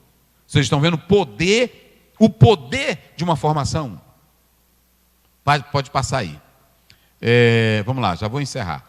Platão e Aristóteles, a educação da Igreja Católica, que influenciou muito o Brasil, período colonial, ligado à coroa de Portugal. Ela era uma educação que estava pautada na base do ensino da igreja, e aí você tem o papel dos sofistas, a igreja e a escola. Platão e Aristóteles, eles trabalharam muito, a igreja trabalhou muito, porque Platão, ele vem com o pensamento da Grécia, e muitos cristãos adotaram o pensamento de Platão, chamado dentro do campo teológico do neoplatonismo, que influenciou muitos teólogos, inclusive alguns dos pais da igreja. Aristóteles também vai ser uma das bases para o ensino da igreja. Quem vai reviver Aristóteles é São Tomás de Aquino, né? São Tomás de Aquino vai reviver ele para a igreja católica. Ele vai trazer tudo dele, né? O Platão era mais teórico na pedagogia dele sobre a questão do idealismo, né? O mundo ideal. Já o Aristóteles, ele era mais concreto e mais prático. Enquanto que um é idealista, o outro é mais concreto e mais prático, é mais objetivo, né? Então, aquele Olavo de Carvalho, ele disse que tudo que a gente pensar, o Aristóteles pensou. Aristóteles era uma sumidade, né? Então você vê isso aí. O papel dos sofistas. Hoje pela manhã eu estive aqui e eu disse aos irmãos que o papel dos sofistas, por um certo lado, enquanto que você tem o triunvirato, Platão, Sócrates, Aristóteles, com os sofistas, eles vão desencaminhar tudo, porque enquanto até ali tudo era feito por amor, os sofistas vão dizer o seguinte: eu dou ensino, mas eu só dou se eu for pago. É claro que tudo tem suas vantagens e desvantagens. Eles vão trazer a arte da retórica, os sofistas vão trazer, e a outra coisa é que os sofistas, eles irão contribuir para o surgimento das universidades e para os debates. Por quê? Porque eles diziam que isso era possível viver na polis. Olha lá, já se falava na democracia, mas eles vão dizer que era necessário que o filho do rico tivesse retórica, tivesse discurso para ir viver na polis. Não adiantava democracia, não adiantava poder de voz, se não tivesse a retórica, se não tivesse o diálogo. Tem muito irmão que aí nós temos a democracia, tem tudo, mas ele não tem poder de argumento, não tem poder de discussão. Aí não adianta nada. Aí você vê que essa influência dos sofistas, elas vão estar nas universidades, eles vão trazer aí essa influência para o ensino superior. Quem vai trazer essa influência para o ensino superior? Os sofistas. Quem vai trazer são eles. E aí você tem aqui essa questão aí que nós já falamos aqui, a igreja e a escola. Nós podemos analisar aí a igreja e a escola, que vai ser a igreja, ela vai estar atrelada com as escolas irão surgir da igreja. Aqui no Ocidente, essa formação nossa vem pela influência da igreja. É por isso que Michel Foucault, o Derrida, o Jean Baudrillard, todos eles vão dizer que a educação no Ocidente, ela está contaminada. Por isso que ela precisava passar por um processo de reformação. Que eles chamam, tem um nomezinho, rapaz. Mas é uma desconstrução, é um nomezinho. A desconstrução de tudo que está aí. Ou seja, quando você vê um deputado, olha a influência que eu estou dizendo para vocês. Eles têm raiva de nós, porque diz que a cultura do Ocidente, ela foi cristianizada. E Nietzsche vai bater também fortemente nisso. Mas esses homens, eles vão dizer: vamos descristianizar, vamos desconstruir isso outra vez, vamos voltar para o zero. Então isso é muito forte. Por isso que eu quero que você que esteja aqui entenda a importância de você estar lá no domingo na escola dominical. Pastores, não feche a escola, não deixe de ir para a escola dominical. Chame os superintendentes, treine os superintendentes, fale dessa importância. Aí. E aí você tem aqui o ideal proposto pela educação de cada povo. China. O que a China queria? Eu estava agora, com um amigo meu, em Lago da Pedra. Um amigo meu, nós crescemos juntos, hoje é professor, ele, muito inteligente. E eu, lá conversando com ele disse: pastor, você já percebeu o poder da China? Eu disse: já. Ele disse: não, mas eu não estou falando só do poder de riqueza da China. Você sabia que aqui no Brasil agora a China está abrindo já escolas delas aqui? Eu disse: rapaz, não me diga isso. Está abrindo escolas. E observem bem o poder que a China está tendo, a influência que a China está tendo. Perceba que os Estados Unidos é uma grande potência, mas será se ele está trabalhando como a China está trabalhando? E olhe lá o futuro da China, como economia, como potência. Então, não é de agora. É claro que a educação aqui no Brasil não vai funcionar com aquele estilo antigo deles lá aqui, mas ele me disse assim, olha, eles já estão preparados para uma nova filosofia aqui no Brasil. Não vão mudar a essência, vão mudar o método. E vocês podem observar, irmãos, se nós não ensinarmos bem nossos filhos, vai ser problema. E a China está aí, pesada. A China é pesada, não é só em comércio, não.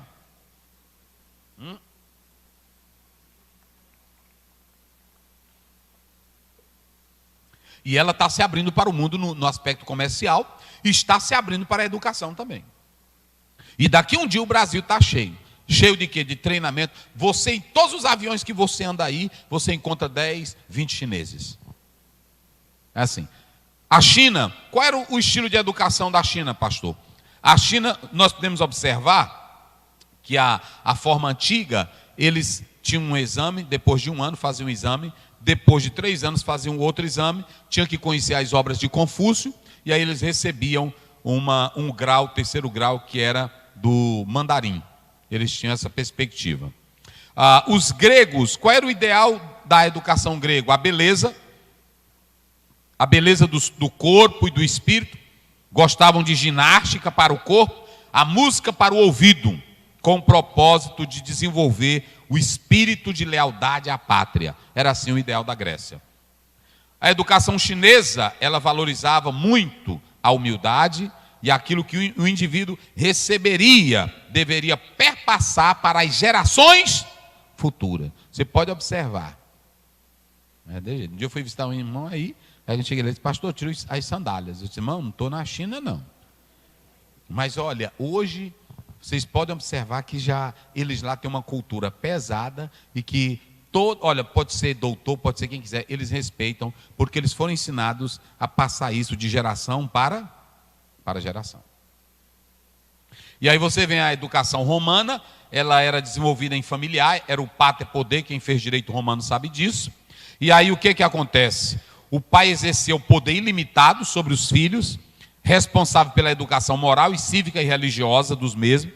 E ainda naquele tempo não tinha escola, mas o jovem aprendia a honrar, reverenciar seus deuses, ler e conhecer as leis de seu país. Está aí.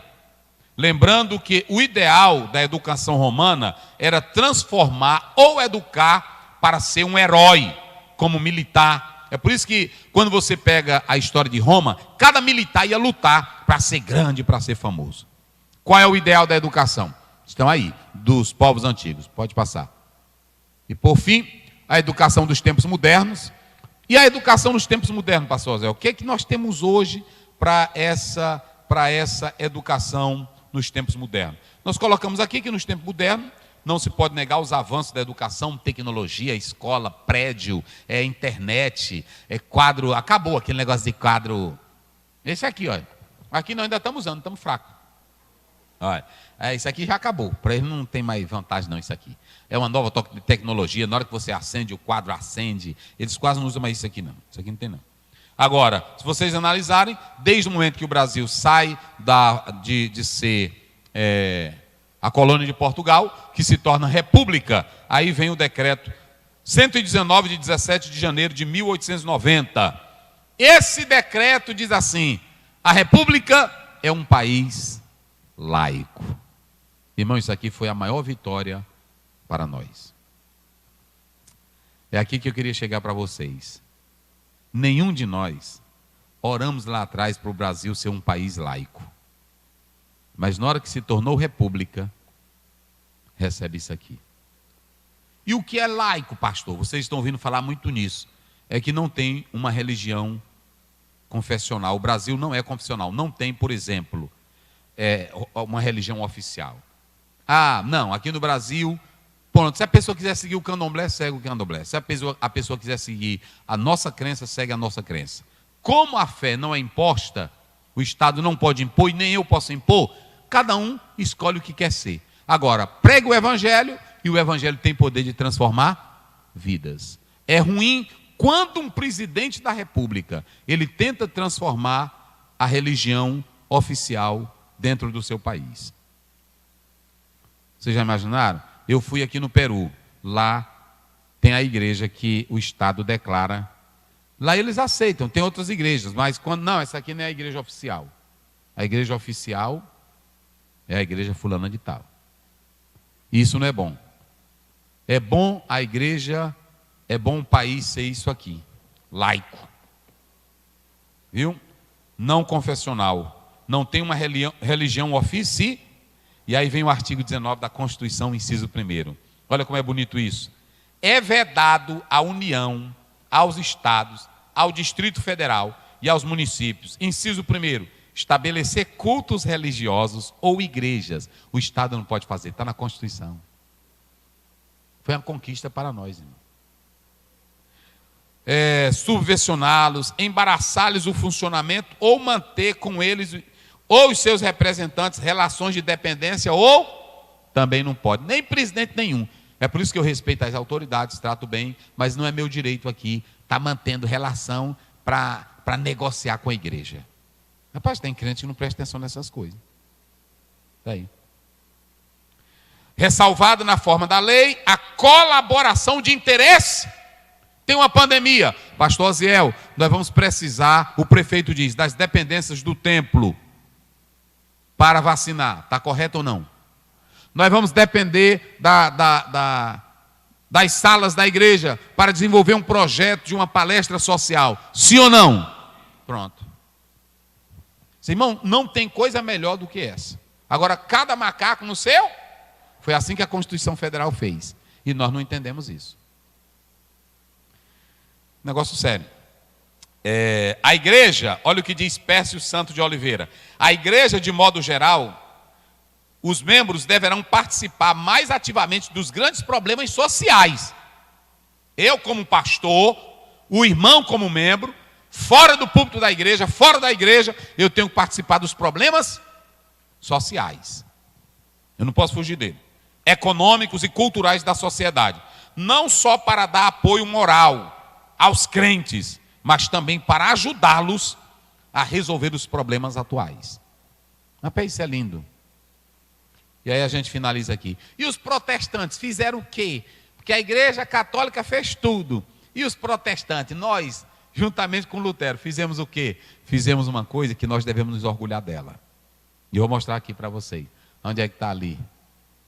A educação e os protestantes. Vocês sabem o que acontece? Na Idade Média, quem mandava era a igreja.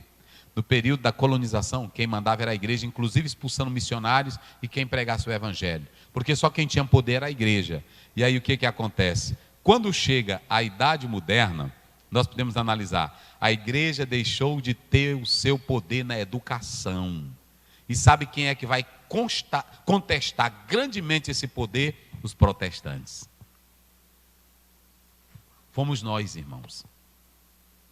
Porque quem mandava era a igreja, e aí quando vem a modernidade, o renascimento, quando vem toda essa avalanche, o pessoal diz assim, não, agora aqui é o seguinte, cada um cuida do seu trabalho. A igreja cuida do trabalho dela, e o poder humano cuida do seu trabalho. E aí a igreja ainda queria manter e queria mandar. Aí surgem os reformadores e começa a protestar. Rapaz, isso é lindo, e a gente não entende. Isso aqui é lindo. Lutero, ele dizia, a educação tem que ser poder do Estado e não da igreja. Eita visão. Você entendeu? Agora imagine hoje se a educação tivesse só no poder da igreja. Aonde era que nós estávamos? Aí você dizia assim, não, nós íamos criar. Não podia criar, porque se a igreja estava atrelada ao poder do Estado, quem mandava era a igreja. E a igreja ia mandar fechar tudo o que era educação que nós abríssemos. Já viu isso? Então entrou o grande Lutero, isso aqui foi de Deus. Lutero disse, vamos separar. Igreja cuida das coisas da igreja e da educação cuida do Estado. Então, o Lutero, ele trouxe isso, ele queria que a igreja saísse. Olha, aqui em 1483, olha o que ele diz aqui.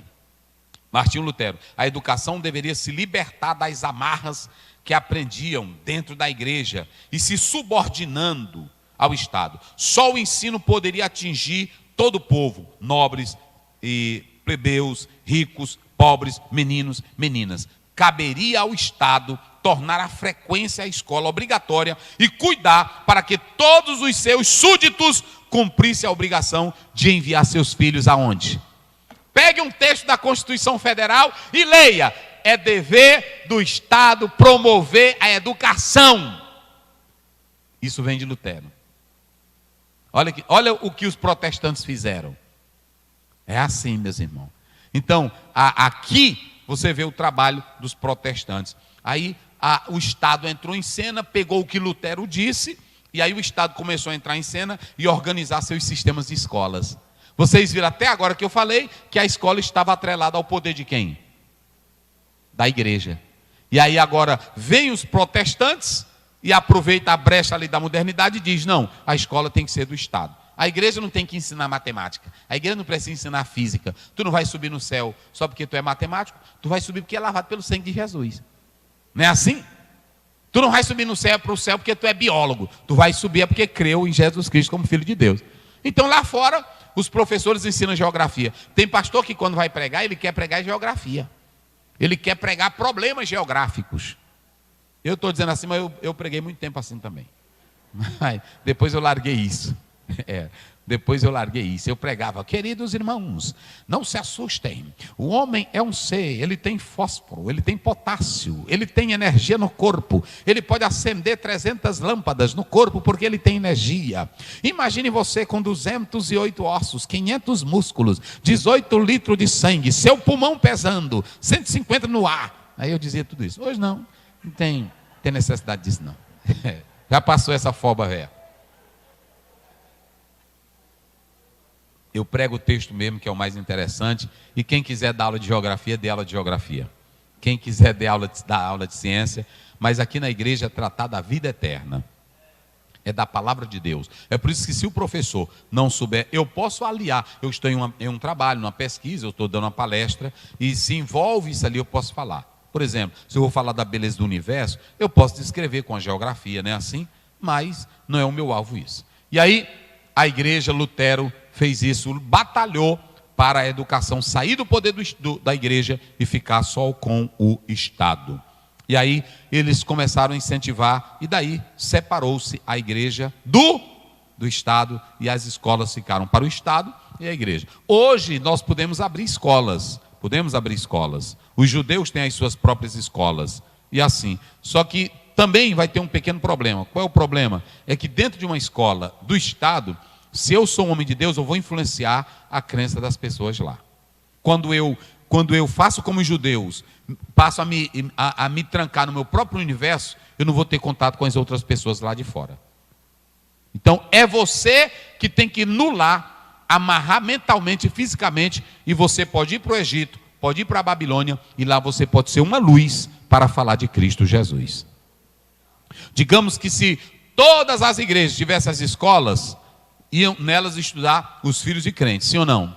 Mas qual era a contribuição evangélica para o testemunho de salvação de vidas? Entenderam agora? É importante que nós temos sim. Eu abri escola lá no Coroatá, abri escola, era livre para todos os povos, para todas as pessoas. O importante é o seu testemunho de crente. O importante não é só você se enclausurar no seu mundo, no seu pedacinho. Ok? E por fim, qual é a diferença, pastor, entre a educação religiosa e a educação cristã?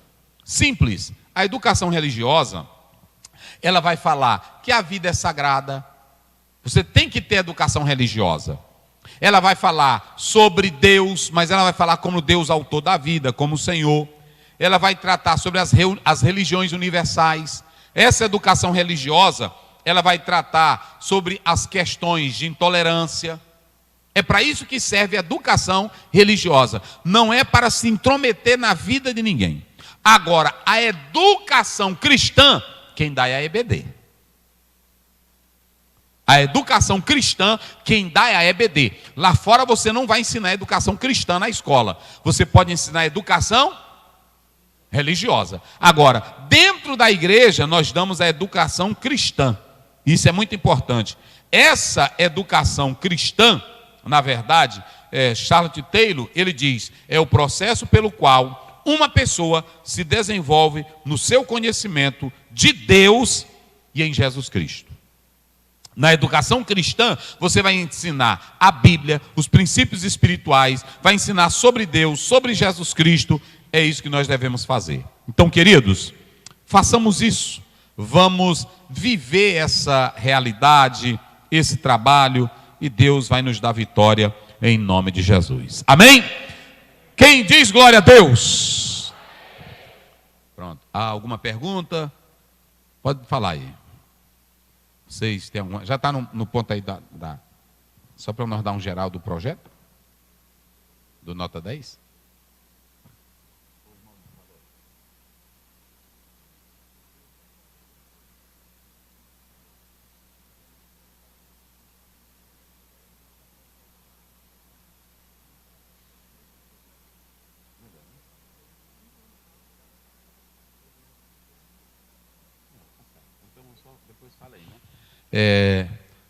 Há alguma pergunta? Todos entenderam? Amém, irmãos? Sim, irmão.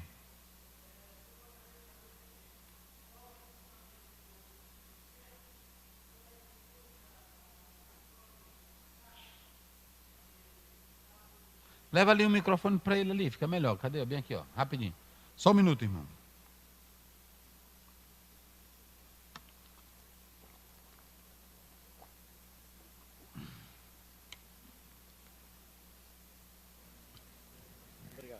Muito obrigado. Eu gostaria de saber qual o posicionamento dos filhos dos crentes nas escolas do Estado com relação ao ensino da ideologia do gênero, que o Estado não tem o direito de se meter, né, na educação sexual dos nossos filhos.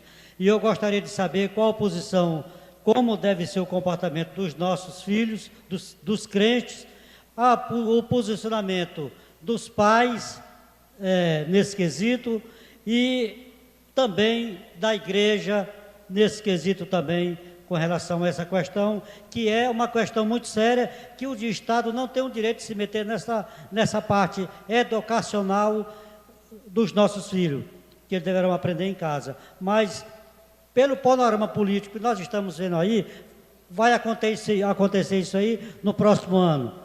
E eu gostaria de saber qual o posicionamento, como deveria se comportar os nossos filhos, os pais e também a igreja com relação a esse ensino. É o irmão Kleber, superintendente da EBD da área 21. Irmão Kleber, a pergunta dele é muito pertinente. E deixa eu dizer aqui, irmão Kleber, eu falei agora para os pastores aqui, que eu estive agora em uma cidade aí, que lá a ideologia de gênero, ela já é permitida. E uma irmã me disse que o filho dela foi para a escola e quando voltou, ela disse: mamãe, eu acho que eu não sou menino. Ele menino. Eu acho que eu sou menina. A mãe crente foi lá no professor e disse: olha, se você quiser ensinar, que lá é permitido pelo governo, se você quiser ensinar suas coisas, ensine. Agora não venha tentar botar na mente do meu filho essa questão. Vocês sabem que eu respondi essa pergunta aí do irmão. É você ligar seu filho mentalmente, fisicamente, a quem? A palavra de Deus, falando para ele ao deitar, ao levantar e ao caminhar. E como falamos aqui, o pastor Balbino falou de uma criança do Islã, que com 7 anos pode botar ela no mundo. Eu estava agora em um local e o rapaz disse assim para mim: ó pastor, você está vendo aqui, muito cuidado, aqui a qualquer momento, uma dessas pessoas que é seguidora de Alá, ou não sei de quem mais, ela pode se zangar e aí explodir. Então muito cuidado aqui, porque ela é treinada para isso. Irmãos, a gente fala no Brasil, o irmão falou ali certo, já vários países do mundo legalizaram isso. E vai chegar aqui.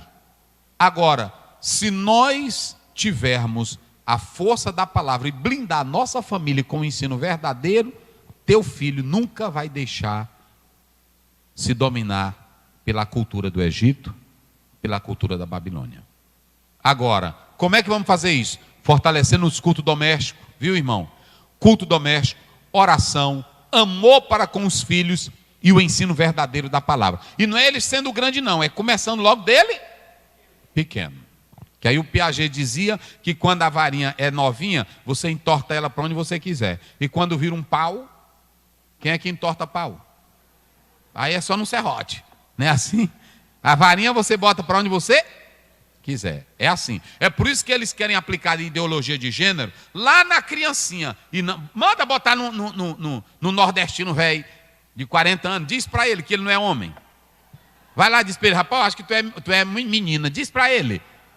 E ninguém consegue mais mudar a mente dele. Ele diz logo, eu sou a cabra da peste. Não é assim? Na canção do Luiz Gonzaga. Eu sou cabra macho, sim senhor. Mas vai dizer para ele. Agora a criança não. É mente vulnerável, frágil, e é aí que o inimigo trabalha. Ensinar no caminho é aproveitar todas as fases. Infância, adolescência, juventude, até chegar à velhice. Entendeu? Então a pergunta do irmão está certa.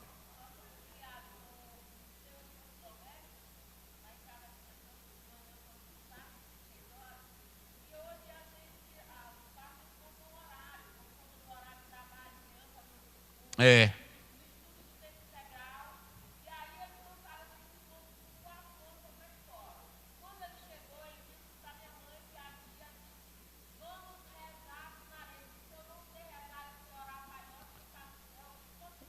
Isso.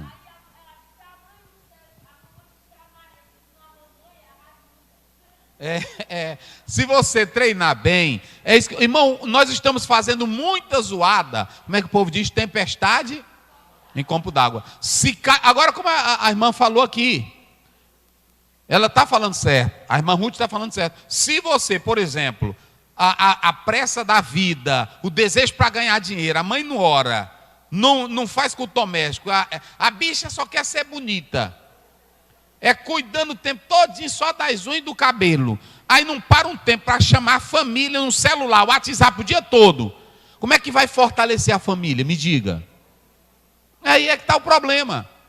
É que está o problema. Por que antigamente eles tinham, os crentes não eram tão fortes assim? E por que o mundo não tinha poder entre nós? Porque os nossos lares eram bem fortalecidos com o culto doméstico. O Orlando Boy, num livro que está aí na CPAD, Toda a Família, compra esse livro. É um livrinho bem pequeno, mas pensa num livro maravilhoso. Toda a Família, Orlando Boy. É um livrinho bem pequenininho. Ele dá lições lá preciosas, até como você pode usar para fazer o culto doméstico. Coisa do céu. Mais alguém?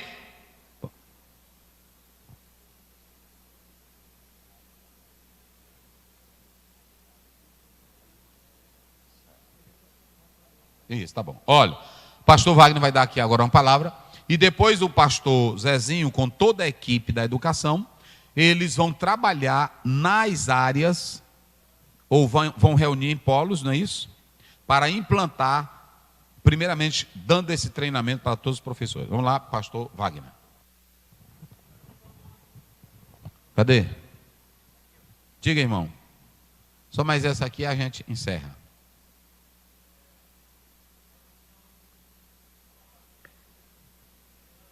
Mas deixa o povo ouvir aí, senão não vão ouvir.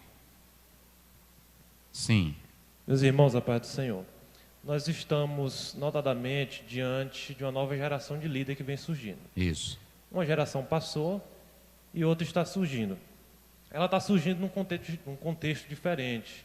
Ela está surgindo na época da tecnologia, dos celulares, das crises, dos problemas mentais. E, diante dessas dificuldades, muitos novos professores, eu estou falando de professor de escola dominical e líderes na igreja, eles têm uma dificuldade que a geração passada, 10, 20, 30 anos atrás, não encontrou. Isso. Essas dificuldades promovem entre os novos professores o desânimo, desistem.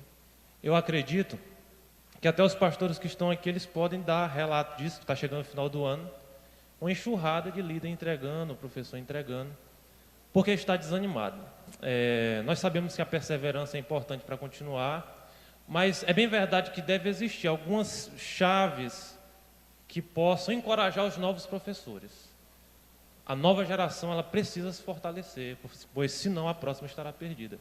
eu gostaria de pedir ao senhor esse encorajamento aos novos professores que estão aqui. Quais conselhos o senhor daria aos novos professores? Muito boa colocação. Me veja bem, Eclesiastes 1, verso 2. Vamos ler do verso 2, coloca aí. É rapidinho. Boa pergunta dele. Pode passar. Verso 3. Pode. Vai. Passa. O que diz aí?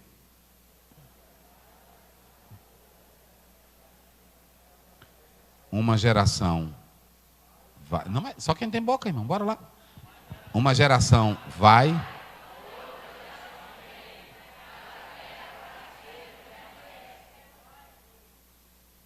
O pessoal criticava ele, mas o Olavo de Carvalho diz que esse termo, antiguidade, modernidade, pós-modernidade, tudo é balela. Tudo é criação. O homem vive dentro de um mundo onde as sucessivas coisas que aconteceram lá atrás acontecem hoje. Vou dar um exemplo aqui para vocês. O primeiro homem, eu me lembro que quando eu era criança eu gostava muito de assistir o Fred. Vocês se lembram do Fred? Os Flintstones, vocês se lembram? Como era o carro dele lá? Dizem que o primeiro carro que fizeram era quadrada a roda do carro, o pneu do carro era quadrado. O primeiro homem que inventou o primeiro carro, a fórmula já está aí. A única coisa que vamos fazer agora é só modernizar esse carro. Mas ninguém mais vai inventar outra fórmula carro. Vocês entenderam? Ninguém vai inventar. Por exemplo, tudo que nós temos hoje é melhorado da geração antiga que nos legou. Tudo é melhorado. Só é apenas aperfeiçoado. O que aconteceu é que nós estamos em uma sociedade que as informações chegam mais rápidas, que as coisas estão modernas, mas o espírito humano é o mesmo. O pecado é o mesmo. E aí você vai lá para, vamos lá, 1 João 2,17, coloca aí, 1 João 2,17. Vou só mostrar. E Jesus disse assim, nos dias de Noé, o que eles faziam? Vamos lá, nos dias de Noé. Casavam? Não, comiam, bebiam, casavam. O que a geração de hoje está fazendo? O que vocês estão fazendo? Comendo. E o que mais? Bebendo. E o que mais? E o que mais? Me diga uma coisa diferente da geração passada que não tenha hoje. Só tecnologia. Só conforto. Mas o espírito humano é o mesmo. Olha aí como é que diz João 2. O mundo e a sua, mas aquele que faz. Agora vê o 16. Já pulou. Olha o que diz a Bíblia aí. Porque tudo que há no mundo, o que há no mundo? Eu pergunto, o homem ganha dinheiro, o homem fica famoso, a mulher, mas deixa de ter o espírito de ser vergonhice? Deixa de ter o espírito de traição? Antigamente a mulher traía o marido no mato. A diferença é que ela hoje trai no motel. Só modernizou. Da capoeira virou para o motel, não é assim? Mas é o mesmo pecado. Pode estar no melhor quarto do motel, confortável, espelho, luz, mas é pecado do mesmo jeito. Só mudou a tecnologia. Um exemplo aqui, antigamente nós sentávamos no chão adorando a Deus, não era assim? Quantos cultos nós não dizíamos chegar para dirigir? Eu ainda dirigi muito culto no interior, lá no banquinho velho, 4 pauzinhos velho de um lado, não era? E aí você sentava. Quantos de vocês não foram para culto na lamparina, e aí assistindo o culto e a fumaça cortando dentro do templo? Sim ou não? Hoje o que mudou é que você está no ar-condicionado com luz, mas você está assistindo o mesmo culto. O mesmo culto. A pergunta do irmão está correta, agora eu vou responder, só um minuto. O que o irmão está dizendo? Por que nós estamos no desânimo e no fracasso? Será se é por causa da pressa? essa pressa é o orgulho e o desejo de ganhar muito dinheiro, ser grande. Tem irmã aí que ela é o seguinte, ela trabalha a semana toda nos 3 horários. Vou logo dizer para você a verdade todinha. Ela trabalha nos 3 horários. Quando ela chega final de semana, ela ainda vai com o negócio de corrigir prova pela manhã. Vai ter ânimo de quê, irmão? Me diz que o irmão é todo doido para ganhar dinheiro. É no comércio, é atrás o dia todinho. Quando chega aqui no culto, que ele vem. Aí ele senta, né? Alô? Vai ter ânimo de quê? Porque o corpo está cansado. A grande questão é essa aí. Pode observar que até os casamentos, as mulheres veem a fraca. Delas que trabalham o dia todinho. Aí chega em casa, nem para a cama ela presta mais. Só para o trabalho. Irmão, e a gente está se esquecendo da beleza da vida. Olha, a gente se esquece da beleza da vida. A gente se esquece de sorrir com nossos filhos.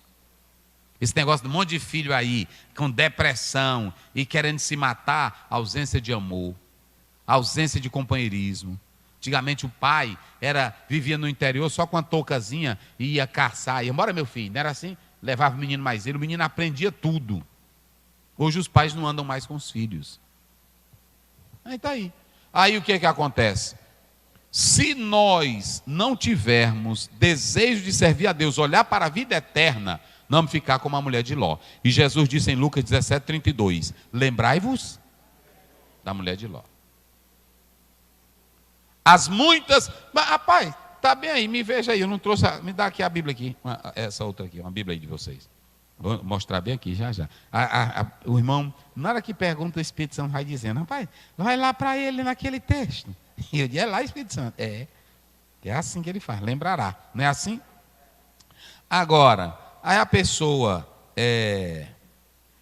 não pega a Deus direitinho, não pega a Bíblia, aí pronto. Deixa eu aqui, rapidinho, já vou encerrar. Cadê? Está aqui. Coloca aí 13:22 de Mateus. Viu, irmão? Boa pergunta dele aí. E aí tu bota esse versículo para nunca mais tu esquecer. Como é que diz? E o que foi semeado entre?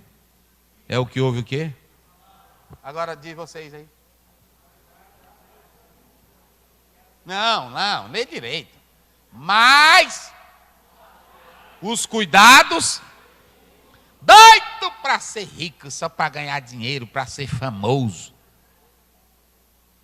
E a sedução, se você pegar isso aí no grego, se você pegar essas duas palavrinhas, eu não trouxe aqui meu texto, mas se vocês pegarem essas duas palavrinhas, cuidado e sedução, olha o que diz, sufocam o quê? E aí fica como? Pronto, aí, viu, irmão? Ele perde o gosto pelas coisas de Deus, doido pelas coisas do mundo, e a palavra é... Pronto. Não tem? Há 2 senhores. Aí pronto. Não tem um hino? Não sufocando, né? Como é que diz? A mensagem da cruz nas perseguições. A tua cruz vai levando. Como Jesus perdoando. Alegremente andando. Vai-te embora, rapaz. Pronto. Irmão, olha, eu sou crente, e aí eu vejo irmão, eu estou fraquinho, É que nem o Lorival Freire diz, né? Um certo dia, um irmão alegre diferente, muito contente. Ele me chamou minha atenção. Quando eu passei, eu vi ele num barcão. Aí pronto, encostado no barcão, com um copo de cerveja. É que é assim de jeito mesmo. Aí ele diz... Eu me encostei, aí fui perguntar para ele, irmão, por que tu está assim? Quando ele me viu, ficou logo envergonhado e me chamou logo de lado e me contou sua versão. Eu perguntei, por que você está assim? Ele pediu, olhe por mim, eu estou fraco, meu irmão. É assim. Eu estou fraco, meu irmão, taca a cerveja. Eu estou fraco, meu irmão, como a galinha de Angola, que vive nessa condição. É desse jeito. Uma mocinha era crente há pouco tempo, servia de exemplo para as outras de mais idade, cantava hino e vivia em oração. Ela fazia pregação nos cultos de mocidade. Porém, um dia, numa capa de revista, que a amiga lhe mostrou, para enfeitar, ela fez uma rebeldia, e naquele mesmo dia, aí ele diz, o cabelo ela cortou. Quando ela me viu, ficou muito envergonhada, e me chamou, irmão, vem aqui, que é assim mesmo. E me chamou logo de lado, e contou sua versão. Irmã, por que você é até assim? Eu perguntei, porque você está assim. Ela disse, meu irmão, ore por mim, eu estou fraco, meu irmão. É assim. Olha, irmão, crente que só anda atrás das coisas do mundo, ele vai ficando fraco, fraco, fraco, fraco. Não é assim? Só fraco. A gente, que a Bíblia diz que é com luta que o justo vai parar no céu. Aí pronto, se a gente ficar só atrás, pastor, se eu comprar uma cerveja lá em casa e beber sozinho, só no social, enfraquece minha fé. E por que tu não pergunta assim, pastor, e se eu tirasse um ano para me ler minha Bíblia sozinho dentro do quarto? Não quero não. Só querem o que não presta. É assim. É desse jeito aí. Aí é assim mesmo. Ele também até diz do cantor, que era um cantor, tá lá indo no Lorival, né? Era um cantorzão. Aí ele começou a cantar. Aí tirou a aliança da mão, né? Assim. Tirou a aliança da mão. Perguntei, irmão, por que você está assim? Eu estou fraco. Irmão, pronto. Vamos lá, senão nós fica tarde aqui. Uma irmã levantou a mão, que era irmã.